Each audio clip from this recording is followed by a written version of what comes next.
7 ગુજરાતનો અવાજ। નમસ્કાર દર્શક મિત્રો, i7 ન્યૂઝ ગુજરાતીની સાથે હું છું આપની સાથે પાયલ બામભણિયા। તો જોઈએ આજના મહત્વના સમાચાર। દેવગઢ બારિયામાં ચાલતા ગેરકાયદેસર રેતી ખનન પર તંત્રનો સપાટો। દેવગઢ બારિયામાં ઓવરલોડ રેતી ભરેલા ડમ્પરો સામે સ્થાનિક તંત્રએ આકરી કાર્યવાહી હાથ ધરી છે।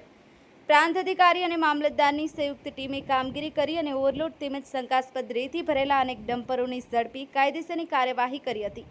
લાંબા સમયથી વિસ્તારમાં નદીમાંથી ગેરકાયદેસર રેતી ખનન અને રેતીથી ભરેલા વાહનોની બેફામ અવરજવર અંગે ફરિયાદો ઉઠી રહી હતી। સ્થાનિક લોકોનું કહેવું છે કે જ્યારે વહીવટીતંત્ર વાહનો સામે કાર્યવાહી કરી શકે છે, ત્યારે ખનિજ વિભાગ દ્વારા ગેરકાયદેસર ખનન રોકવા માટે પૂરતી કાર્યવાહી કેમ કરવામાં આવી નથી, તેવો પ્રશ્નો ઊભા થયા છે।